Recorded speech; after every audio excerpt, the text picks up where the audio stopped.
Қыздар, міне дайын болып шықты. Өте керемет болып пісті.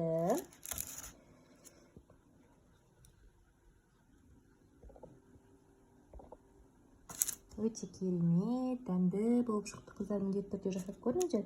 Өте жұмсақ. Міндетті түрде жасап көріңіздер, кеңес беремін. Так, енді міне мен жаңағы қамырым. Кішкене бір 10 минутқа холодильникке қойып қойдым. Кішкене енді қолмен жұмыс істеген кезде ыңғайлы болғанда қолды міндетті түрде жақсылап тұрып жуып аламыз. Содан кейін осылай жаңағы ластардағы бүйтіп дөңгелетіп, енді пергамент дайындап қойған боласыз. Осылай дөңгелетіп қоясыздар да, үстіне жаңағы бүйтіп шамшығымен басып форма келтіруге болады. Міне осылай болып шығады. Осылайдан барлығын жасап шығамыз.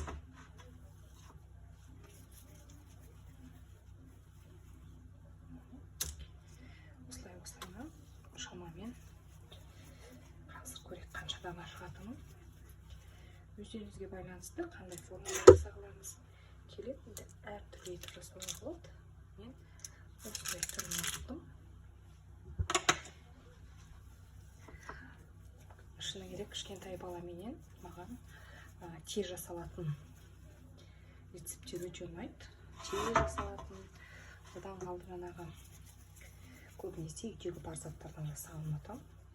Себебі кішкентай баламенен дүкенге барып жатқым келмейді. Сол себепті үйдегі бар заттардан осылай жасағанын ұнатамын.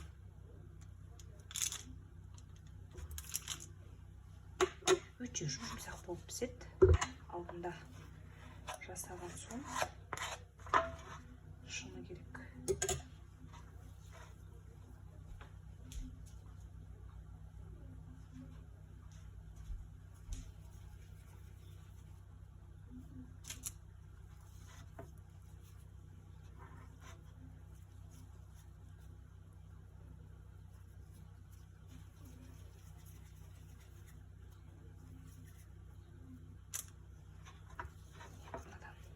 Стирк.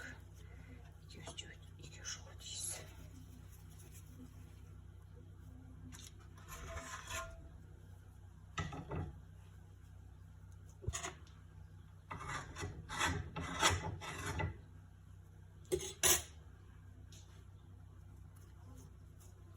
Енді қыздар 180 градусқа бір 10-15 минутке қоямыз. Сырты қызарып піскенше өте тез піседі. 5-тің шайына өте керемет үйлеседі. Қыздар, баршаларыңызға сәлем. Мен бүгін өте тез дайындалатын печеньенің рецептімен бөліскім келеді. Бүгін мен бірінші рет озвучкасыз бірден жазып отырмын. Алдыменен жұмыртқа қажет. Жалпы жұмыртқаны бөлме температурада немесе тоңазытқыштан алған жұмыртқа болсын, ешқандай жаңағы айырмашылығы жоқ. Кез келген қолдана беруге болады. Кейін осы жаңағы жұмыртқамыздың үстіне біз қантымызды қосамыз. 100 грамм қант қосамыз, қыздар. Жалпы қанттың орнына негізі бұл жерде қант ұнтағын, яғни сахарный пудраны қолданады. Бірақ та менің қолымда ол болмағасын, мен қантпен жасап көрмекшімін. Екінші рет жасап отырмын. Жалпы бұл рецепт бойынша алғашқысы өте жақсы шыққан, сол себепті қайталап көріп жатырмын.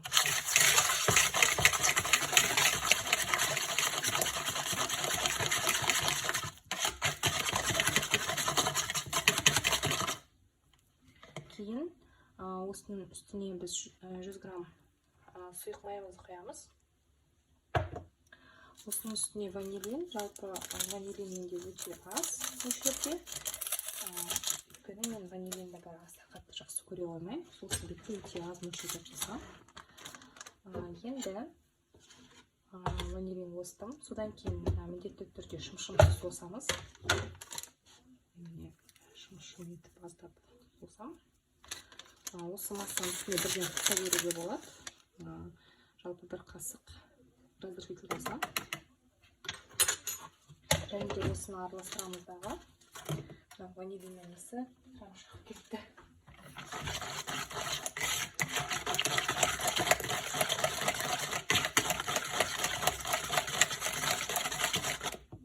Енді 250 грамм ұн алдым. Енді қанша қаз көрем.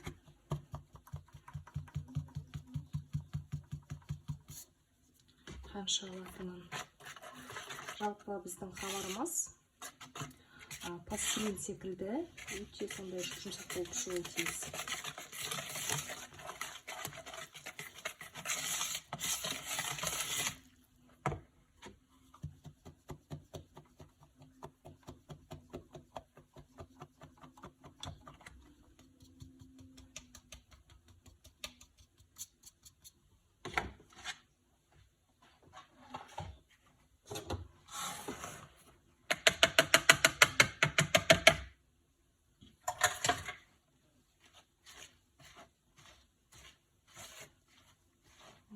Осы 250 граммдай ұн кетеді екен.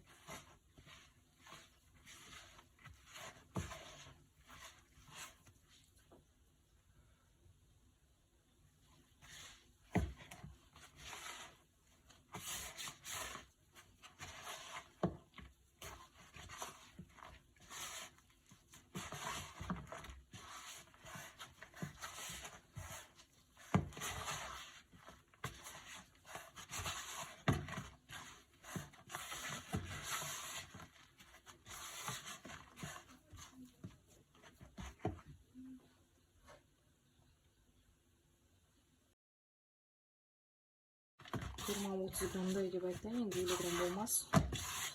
Тағы да кішкене артыққа қостым, сонымен қамырым дайын болған сияқты. Міне, қамырым дайын болып қалған сияқты. Осындай пластилин сияқты жұмсақ болып шығуы тиіс.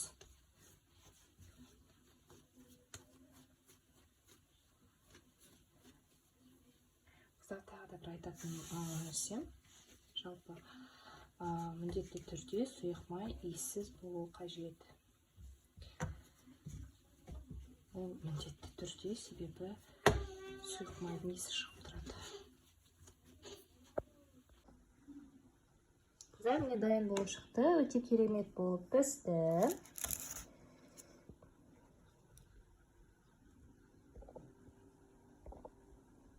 Өте керемет, дәмді болып шықты. Қыздар, міндетті түрде жасап көріңіздер.